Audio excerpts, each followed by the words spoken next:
సహోదరులారా, తండ్రులారా, నేనిప్పుడు మీ ఎదుట చెప్పు సమాధానం ఆలకించుడి. అతడు హెబ్రీ భాషలో మాట్లాడుట వారు విని ఎక్కువ నిశ్శబ్దముగా ఉండిరి. అప్పుడు అతడు ఇలాగు చెప్పసాగెను: నేను కిలికియలో తార్సులో పుట్టిన యూదుడను. అయితే ఈ పట్టణంలో గమలీయేలు పాదముల యొద్ద పెరిగి మన పితరుల ధర్మశాస్త్ర సంబంధమగు విషయముల యందు శిక్షితుడనై, మీరందరూ నేడు ఉన్న ప్రకారము దేవుని గూర్చి ఆసక్తికుడనై ఉండి, ఈ మార్గంలో ఉన్న పురుషులను స్త్రీలను బంధించి చెరసాలలో వేయించుచు మరణము వరకు హింసించితిని. ఇందును గూర్చి ప్రధాన యాజకుడును పెద్దలందరూ నాకు సాక్షులై ఉన్నారు.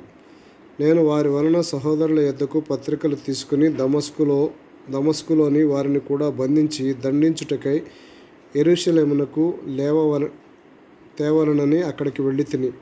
నేను ప్రయాణము చేయుచు దమస్కునకు సమీపించినప్పుడు మధ్యాహ్న కాలమందు ఆకాశము నుండి గొప్ప వెలుగు అకస్మాత్తుగా నా చుట్టూ ప్రకాశించెను. నేను నేల మీద నుండి పడి, సౌలా సౌలా, నీవెందుకు నన్ను హింసించుచున్నావని నాతో ఒక స్వరము పలుకుట వింటిని.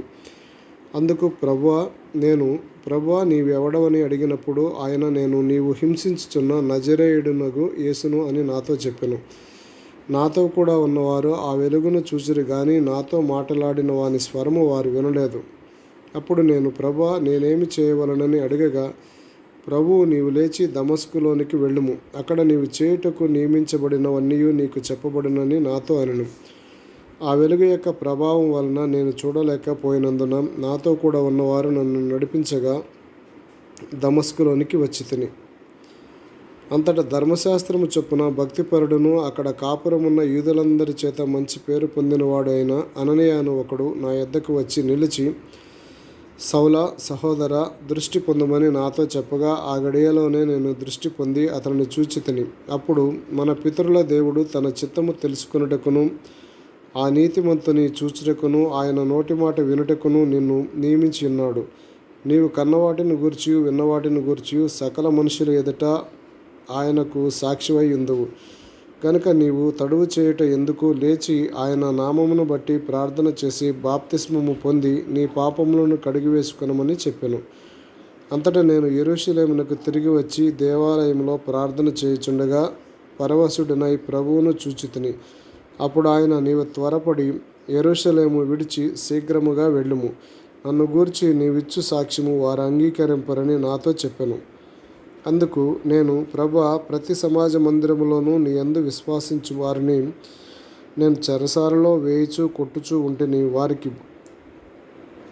ఉంటినని వారికి బాగుగా తెలియను. మరియు నీ సాక్షి అయిన స్తెఫను రక్తము చిందించినప్పుడు నేను కూడా దగ్గర నిలిచి అందుకు సమ్మతించి అతనిని చంపిన వారి వస్త్రములకు కావలి ఉంటెనని చెప్పితిని.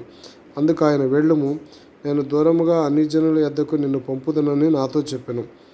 ఈ మాట వరకు అతడు చెప్పునది వారు ఆలకించి చుండిరి. అప్పుడు, ఇటువంటి వాడు బ్రతుక తగడు, భూమి మీద ఉండకుండా వారిని చంపివేయడని కేకలు వేసిరి. వారు కేకలు వేయచు తమ పైబట్టలు విదిల్చుకుని ఆకాశము తట్టు దుమ్మెత్తిపోయిచుండగా, వారు అతనికి విరోధముగా ఇలాగు కేకలు వేసిన హేతువేమో అని తెలుసుకొనుటకై సహస్రాధిపతి కొరడాలతో అతన్ని కొట్టి విమర్శించవలనని చెప్పి కోటలోనికి తీసుకొని పొండని ఆజ్ఞాపించెను. వారు సౌలును వారితో కూడా కట్టుచున్నప్పుడు అతడు తన దగ్గర నిలిచి ఉన్న శతాధిపతిని చూచి, శిక్ష విధింపకయే రోమీయుడైన మనుషుని కొరడాలతో కొట్టుటకు మీకు అధికారమున్నదా అని అడిగాను. శతాధిపతి ఆ మాట విని సహస్రాధిపతి యొద్దకు వచ్చి, నీవేమి చేయబోచున్నావు? ఈ మనుష్యుడు రోమీయుడు సుమి అనెను. అప్పుడు సహస్రాధిపతి వచ్చి అతన్ని చూచి, నీవు రోమీయుడవా? అది నాతో చెప్పమనగా అతడు అవునని చెప్పెను. సహస్రాధిపతి, నేను బహుద్రవ్యమిచ్చి ఈ పౌరసత్వము సంపాదించుకుంటుని అనెను. అందుకు పౌలు, నేనైతే పుట్టుకతోనే రోమీయుడగను అనెను.